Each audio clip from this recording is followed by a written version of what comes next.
दिल से मांगी जाए तो हर दुआ में असर होता है। मंजिलें उन्हीं को मिलती हैं जिनकी जिंदगी में सफर होता है।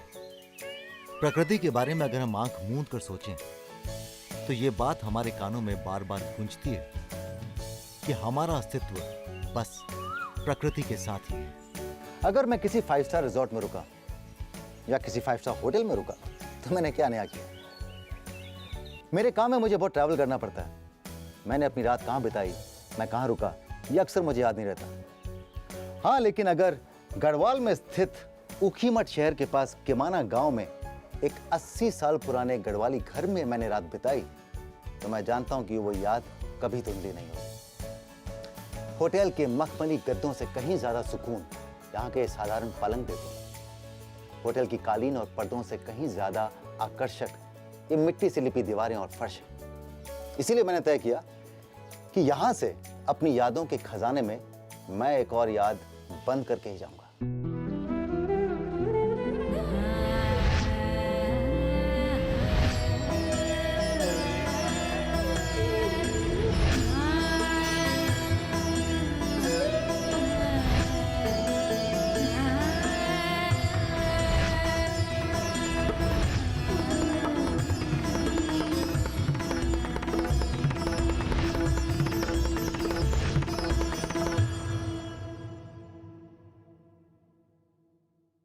और इस एपिसोड में लूंगा खूबसूरत वादियों में घर जैसा एहसास, खाऊंगा स्वादिष्ट ऑर्गेनिक गढ़वाली भोजन, सुपड़ा सा देखूंगा वो मंदिर जहां पांडवों को मिला गुप्त गंगा और यमुना का वरदान।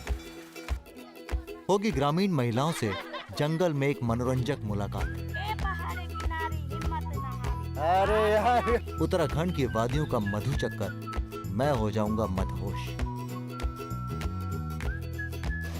गंगा को बचाने के लिए चमोली में कैसे हो रहे हैं जन जागरूकता के प्रयास।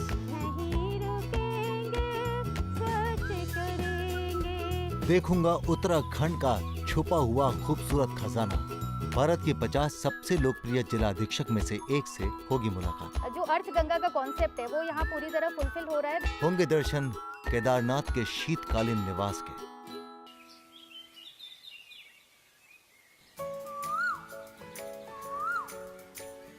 पहाड़ों के बीच घर जैसा सुकून, इससे बेहतर और क्या होगा। कल रात यहाँ रहने का और आज सुबह यहाँ उठने का जो मेरा अनुभव है, यकीन मानिए अतुलनीय है। और मुझे खास महसूस कराने का श्रेय डॉक्टर कैलाश पुष्पवान को जाता है, जो कि इस घर के मालिक भी हैं और मेरे होस्ट भी हैं। कैलाश जी, इस अनुभव के लिए दिल से आभार। अच्छा ये बताइए, हम जब आते हैं बाहर से लोग और यहाँ नज़ारा देखते हैं, लगता है कितना खूबसूरत है। आप तो रोज सुबह उठ के नज़ारा देखते होंगे। बिल्कुल सर, बिल्कुल। कई बार सामने हिमालय दिखाई देता है तो देख चारों तरफ बर्फ ही बर्फ गिर जाती है, तो उसका अनुभव दूसरा है। फिर जैसे बसंत ऋतु में तो यहाँ पे जंगल में बहुत सारे फूल खिलते हैं। मौसम चेंज होता रहेगा तो आपके चारों तरफ का दृश्य भी चेंज होता रहेगा। होना तो नहीं चाहिए, लेकिन दिल से ना बहुत ईर्ष्या होती है आपसे। ये जिस जलसे को देखकर ऐसा लगता है कि क्या जीवन है, पैसों से नहीं मिल सकता ये। बिल्कुल सर जी। और ये उगाते भी हैं बहुत कुछ ऑर्गेनिक, अपनी भी सब्जियां हैं, सीजनेबल सब्जियां हैं और दालें हैं, हम यहीं पे उगाते हैं। और मैं आपको बता दूं कि किसी भी होटल के नाश्ते के व्यंजन से कहीं ज़्यादा स्वादिष्ट है इस खूबसूरत वातावरण में यहाँ का स्थानीय खाना खाना। ये मंडवे की रोटी मैं पहले खा चुका हूँ, मुझे आपको मालूम है, और ये खाना घर का बना हुआ खाना है, तो अब मैं इसका लुत्फ उठाता हूँ।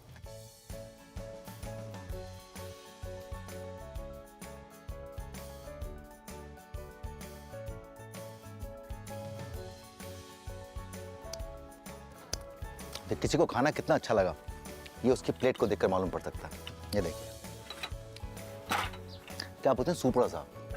बहुत बहुत शुक्रिया कैलाश जी, हर पल जो यहाँ निकाला मैंने बहुत ही खूबसूरत था। जाने से पहले बस इतना बता दें मेरे को कि मैं यहाँ और कहाँ कहाँ जा सकता हूँ। आसपास आप सर यहाँ पे बहुत सारे ट्रैक्स हैं जी, और आप भगवान विश्वनाथ जो गुप्त काशी के पास है पौराणिक मंदिर है, उसमें आप जा सकते हैं। कितना दूर है गुप्त काशी? यहाँ से लगभग 15 किलोमीटर। चलिए गुप्त काशी चलते हैं।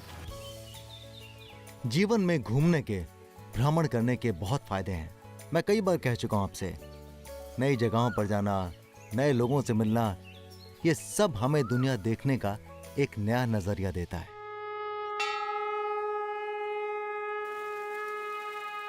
गुप्त काशी में स्थित विश्वनाथ और अर्धनारीश्वर मंदिर धार्मिक दृष्टि से बहुत महत्वपूर्ण है। जो मंदिर के घंटों और शंख की गूंज आप सुन रहे हैं वो भगवान शिव को समर्पित है। हमारी कुछ पौराणिक कथाएं इतनी दिलचस्प हैं कि अगर कोई नहीं भी मानता हो ना तो उसे भी दिलचस्पी आ जाए। ऐसी ही एक पौराणिक कथा पर बसा है ये शहर गुप्त काशी। अब इसे गुप्त काशी क्यों कहते हैं? अगर पुराणों की माने तो यहां भगवान शिव गुप्त रूप में आके रहे थे।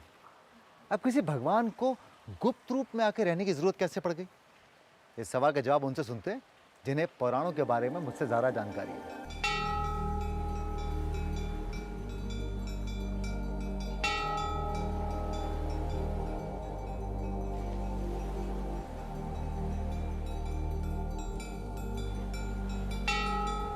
इस प्राचीन मंदिर में जो मणिकर्णिका कुंड है वो मंदिर में आने वाले भक्तों का मुख्य आकर्षण है, क्योंकि ऐसा कहा जाता है कि यहाँ गंगा और यमुना की जल धाराओं का मिलन देखा जा सकता है। स्वच्छ, निर्मल और गुणों से भरपूर गंगा का पानी सीधा गौमुख से।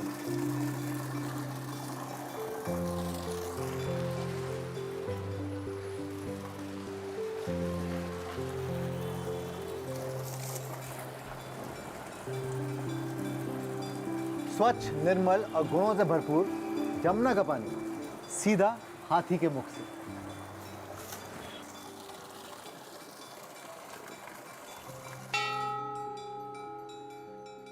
नमस्कार। नमस्कार। पंडित जी ये बताएं कि क्या कारण था कि भगवान को छुपना पड़ा? क्योंकि महाभारत के युद्ध में पांडवों ने कौरवों की हत्या किया था, उसका पाप उनको लगा था। गोत्र हत्या, गुरु हत्या, ब्रह्म हत्या के पाप के निवारण के लिए भगवान शिव के दर्शन करने थे। शिव ही उनको पाप मुक्त कर सकते थे। इस स्थान पे आकर के भगवान ध्यान में बैठे हुए थे। पांडव यहाँ पे पहुँच जाते हैं। जैसे ही पांडव पहुँचे भगवान उसी स्थान पे पृथ्वी के अंदर गुप्त हो गए, छिप गए। तो गुप्त होने की वजह से इस स्थान को गुप्त काशी कहा गया है। तो गुप्त होने के बाद वो शिवलिंग प्रकट हुआ तो वो काशी विश्वनाथ कहलाया है। इसी काशी विश्वनाथ के बाईं तरफ से सामने जो गोमुख में है वो गंगा है और हाथी मुख में यमुना है। तो गुप्त गंगा और गुप्त यमुना की धारा यहाँ भगवान शिव ने पांडवों के उद्धार के लिए प्रकट किया था। आगे सुनूंगा गढ़वाली लोकगीत।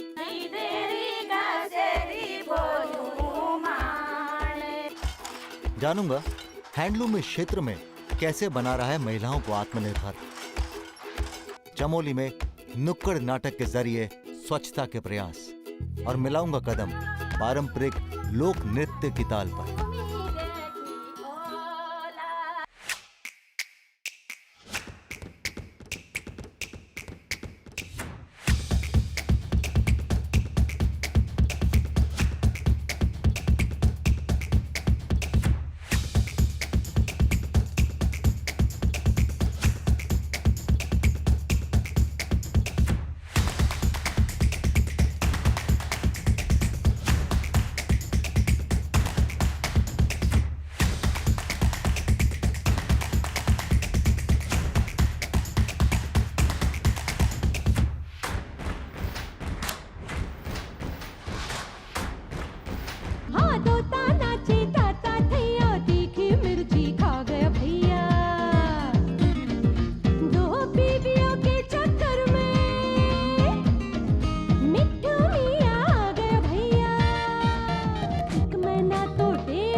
अब क्या कहूं, यहां खड़े हुए मुझे ऐसा लग रहा है जैसे प्रकृति ने धरती पर पीले और हरे रंग चारों तरफ बिखेर दिए और मैं इस मनमोहक नजारे में खोता जा रहा हूं।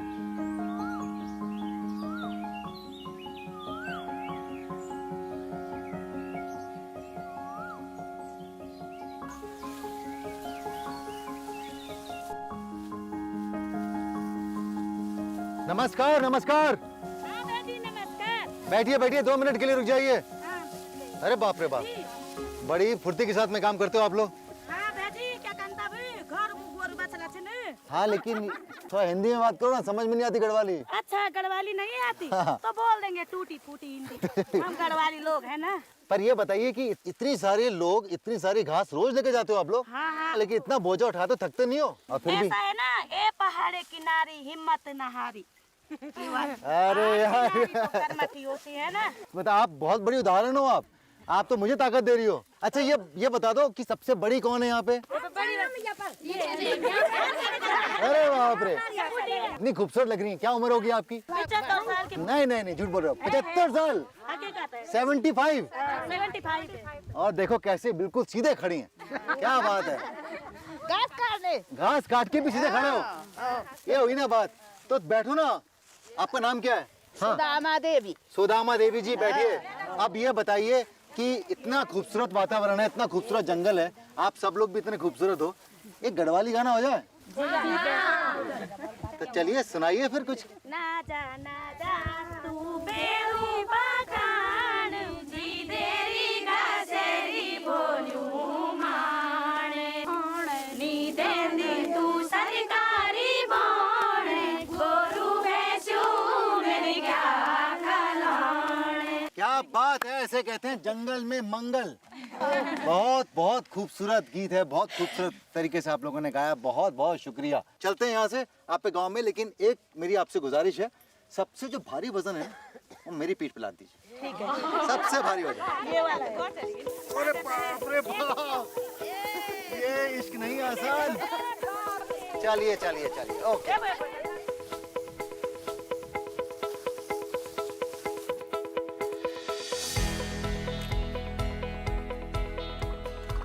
जरा रुकिए, बहुत ही बारीकी का काम है। पर मैंने कब कहा कि ये काम मैं कर रहा हूँ? मैं तो बस मदद कर रहा हूँ उर्मिला जी, जो कि क्या बना रही हैं? ये शॉल बना रही हैं। लेकिन मैं भी आपको बना नहीं रहा हूँ। मैं इस समय उखी मठ में एक ऐसी जगह पर हूँ जहाँ पहली पहचान है आत्मनिर्भरता। इन्हें रहने देते हैं, हम चलते हैं। मेरा ऐसा मानना है कि हम सबको अपने स्थानीय उत्पाद यानी लोकल प्रोडक्ट्स के लिए आवाज बुलंद करनी चाहिए। बस यही सोचकर मैं यहाँ एक हैंडलूम यूनिट में पहुंचा। पहाड़ी महिलाओं को आत्मनिर्भर बनाने में यह हैंडलूम उद्योग बहुत बड़ी भूमिका निभा है। नमस्कार रामचंद्र जी। जी नमस्कार सर। अच्छा, मैंने अभी भी कहा कि पहली पहचान है आत्मनिर्भरता। जी। तो पहाड़ों का जो जीवन होता है वो बड़ा मुश्किल होता है। मैं जानता हूँ यहाँ पे एक बहुत सारी चैलेंजेस होते हैं। उस सब के बावजूद भी ये सब लगातार अपना घर भी चलाते हैं और घर भी चलाते हैं सर। सब लोगों ने बच्चों को का रख रखाव भी रखा है। कुछ लोगों ने थोड़ा बहुत खेती होती है वो भी कर रखी है, और अपने उसके बावजूद भी यहाँ पे आते हैं और अपना ठीक ठाक कमा भी लेते हैं। 8,500 जो है हम लोगों के शेयर होल्डर हैं इसमें। 8,500 शेयर होल्डर का मतलब है कि जो यहाँ पे काम कर रहे हैं। जी, ये सब शेयर होल्डर हैं। इन लोगों के 10-10 रुपए के शेयर उस समय लिए थे, अभी 100 रुपये हो गया शेयर का भी। अरे बड़े पैसे वाले हैं, मुझे जरा बात करवाइए। नमस्कार। नमस्ते। शेयर होल्डर हैं आप, इतना पैसे क्या करेंगी आप? जी पैसे का भी ज्यादा नहीं होते साहब। नहीं, मैं मजाक कर रहा हूँ। मैं जानता हूँ कि बहुत मेहनत करनी पड़ती है। और अब कैसा लगता है, क्योंकि आप खुद आत्मनिर्भर हैं, अब तो आप अपने। अब मैं खुद कमाती हूँ, खुद खर्चा करती हूँ, खुला खर्चा करती हूँ, लड़के को भी खुला देती हूँ। इसके अलावा सर हम लोगों का गाँव के अंदर जो सेल्फ हेल्प ग्रुप हैं बना रखे, उनके द्वारा जो है मधुमक्खी पालन भी किया जाता है। मधु? उसका जी शहद शहद निकलता है? जी। ऑर्गेनिक? जी। बस सर मैं निकला।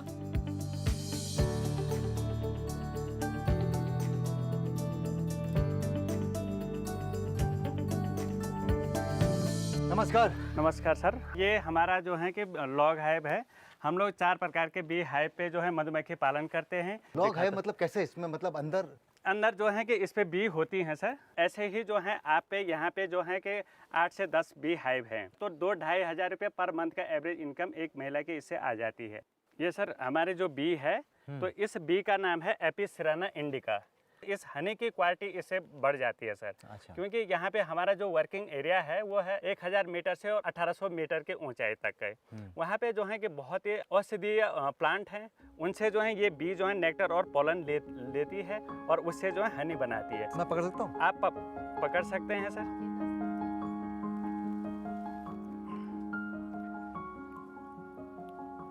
उनके साउंड से हमें पता लग जाता है सर कि कब भी एग्रेसिव हो रही हैं, कब नहीं हो रही हैं। इससे पहले कि एग्रेसिव हो आप जी। पकड़ लें। अच्छा, क्या ये संभव है कि मैं ये शहद चख सकता हूँ? जी हाँ। Fresh right from the source Honey निकाला जा रहा है सीधा हनी कोम में से।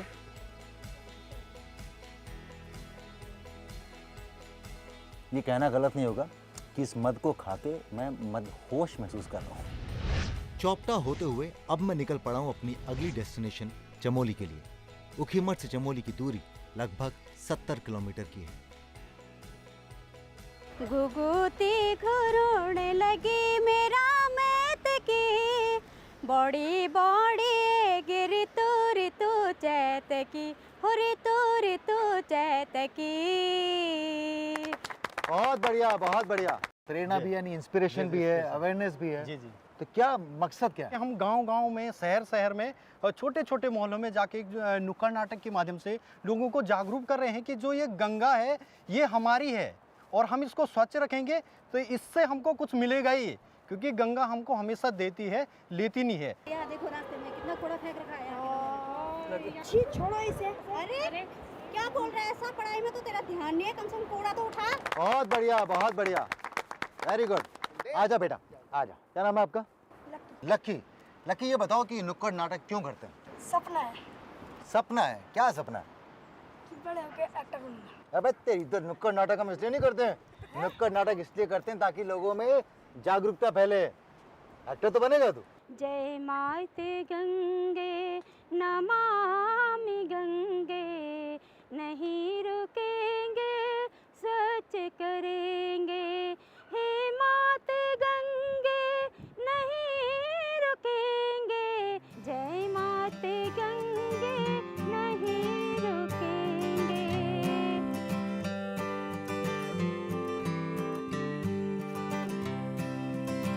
आज मैं पहुंच गया हूं एक बहुत ही खूबसूरत जगह जिसे उर्गम घाटी कहते हैं। उर्गम घाटी जोशीमठ से बहुत करीब है, लेकिन सैलानियों की नजरों से बहुत दूर है। उत्तराखंड के कई छिपे हुए खजानों में से ये एक है। देवभूमि कहे जाने वाले इस क्षेत्र में हर तरफ देवताओं का वास है।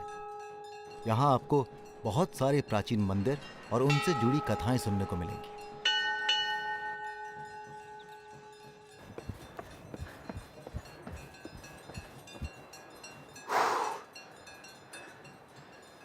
उत्तराखंड में शिव भगवान कई बार आपकी बहुत ही कड़ी शारीरिक परीक्षा लेते हैं। जब तक आप 300-400 सीढ़ियां चढ़ के ना हो, 400-500 फीट चढ़ के ना हो, ये दर्शन नहीं देते। जैसे यहाँ कल्पेश्वर मंदिर के शिव भगवान। पंच केदार की तीर्थ यात्रा में इसका स्थान 5वां है।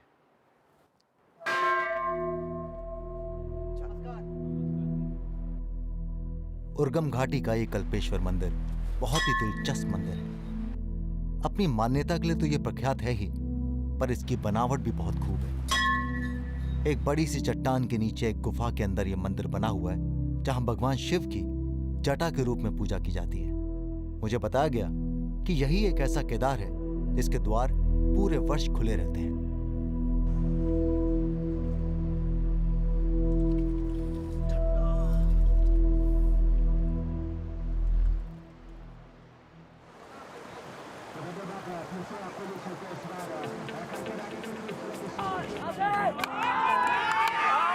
अब ऐसा मेरे साथ में क्यों होता है? पहले भगवान के दर्शन और अब यहाँ कुछ खिलाड़ियों के दर्शन। और खेल आप जानती मेरी कमजोरी है, और वैसे भी ये खेल, इस खेल से तो मेरा पुराना मेल है। नमस्कार नमस्कार, क्या हाल चाल? क्या नाम है आपका? दर्शन। दर्शन, मैं बॉम्बे से आया हूँ। और ये क्या है कि आप जानते हो पूरे देश में क्रिकेट देख के तो दिल से आवाज आती है ना।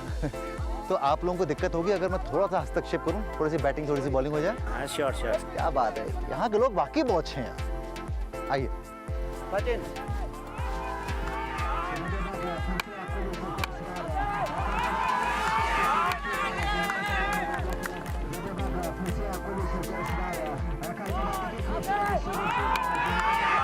हेलो भाई दोस्तों, thank you thank you thank you मेरे दोस्त, वेलकम। इस गांव के लोग लाजवाब हैं। अब देखिए, जैसी खबर पहुंची कि मैं यहाँ घूम रहा हूँ, तो इस गांव की जो प्रधान है उन्होंने मुझे अपने आप से मिलने का एक निमंत्रण भेज दिया। और ये मेरे सामने बैठी है मिंकल। मिंकल नमस्ते। तो आपने सोचा है कि अपनी नॉलेज को जो उसे आप इस्तेमाल करना चाहेंगी? हमारे गांव में जो मेन रोजगार बनता है वो बनता है पर्यटन से, तो हमारा मुख्य फोकस उसी पर रहेगा। ये मेरे पीछे इतनी खूबसूरत जो महिलाएं बैठी हैं, ये एक ड्रेस है हमारे गांव की और इसका नाम है लौआ। इस ड्रेस को पहन के एक पौराणिक तरीके से एक डांस हुआ करता था, जिस डांस को झुमेला बोलते हैं। मेरा पहाड़ घूमी देखी ओला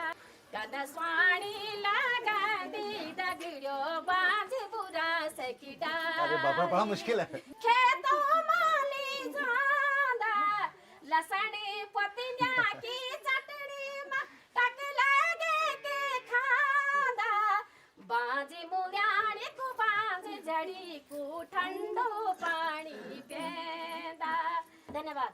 बहुत बहुत शुक्रिया, बहुत बहुत बहुत बहुत सुंदर। आगे देखेंगे अलकनंदा को बचाने के चमोली के ग्रामीण प्रयास। तपस्या और शांति के देव केदारनाथ के ओमकारेश्वर मंदिर की आरती। ढोलक की थाप पर गांव की महिलाओं के पहाड़ी गीत। नई सोच के नई सुबह आई है तेरी अंगनाई में, उठ जाग मेरे धरती के लाल रंग भर अपनी अंगड़ाई में। ये धरती अन्न की जननी है, कुछ और नई से पैदा कर। खेतों में सीप के बीज डाल मोती के दाने पैदा कर। खेतों को हर एक चूनर दे, सौ रंग दे फसल के फूलों को। फागुन को लाल गुलाल रंग दे, गीत सावन के झूलों को। नई सोच, नई सोच, नई सोच।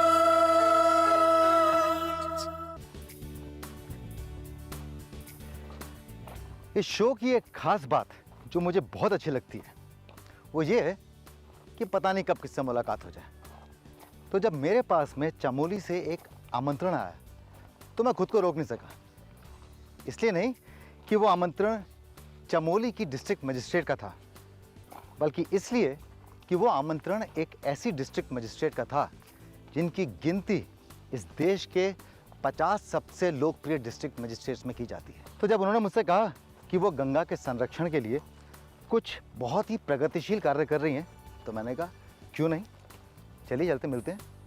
लेकिन उन्होंने ये नहीं बताया मुझे कि उनसे मिलना बहुत मुश्किल है, क्योंकि मुझे उनसे मिलने के लिए इस पहाड़ी कच्चे रास्ते पे 1 किलोमीटर की यात्रा करनी पड़ेगी।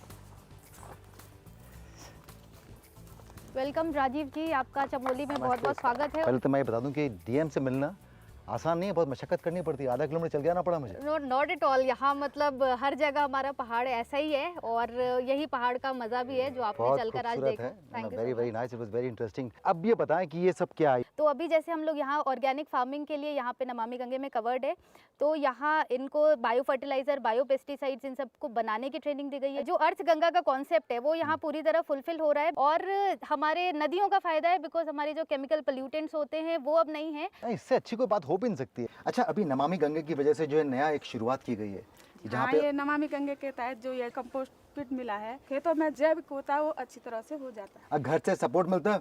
पति बोलते नहीं कि क्या करते दिन भर नहीं तुम नहीं सर, ऐसी कोई बात नहीं है सर। बहुत अच्छा है, क्योंकि आप लोग एक बहुत बड़ा उदाहरण हो पूरे देश के लिए। अरे बस थोड़ा आगे से छोड़ देंगे मेरे को आज। मंजिल मिल ही जाएगी, भटकते भटकते ही सही। चलिए। गुमराह तो वो हैं जो घर से निकले ही नहीं। ये शो भी गजब है और ये सफर भी गजब है।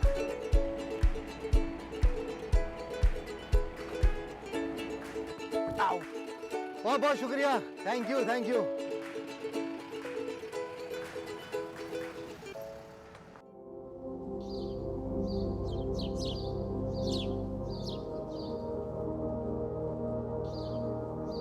सांझ होते ही भगवान भोलेनाथ की आरती को देखने मैं उखीमठ के ओमकारेश्वर मंदिर में आ पहुंचा हूं। कहा जाता है कि यह मंदिर 5000 साल पुराना है और पांडवों के समय इसका निर्माण हुआ था। सर्दियों में यह केदारनाथ के भगवान का निवास स्थान हो जाता है।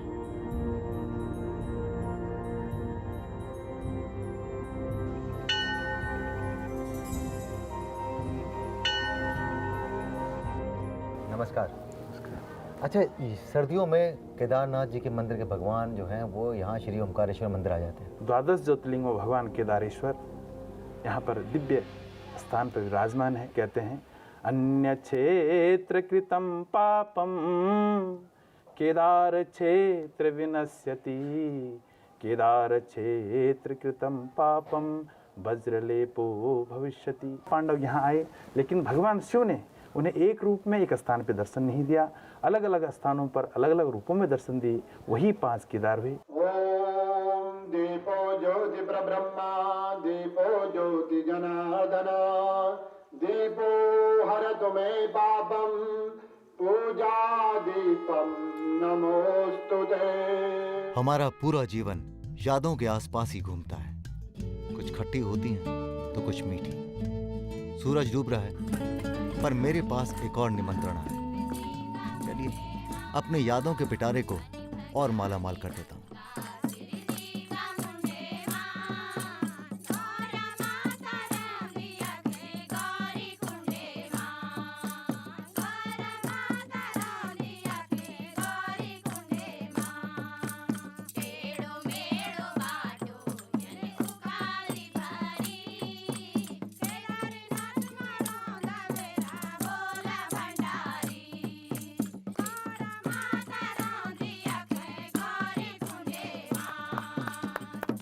क्या आपके मन में भी वही ख्याल आ रहा है जो मेरे मन में आ रहा है कि आज ऐसा कौन सा क्षेत्र है जहां महिलाएं पुरुषों से पीछे हैं?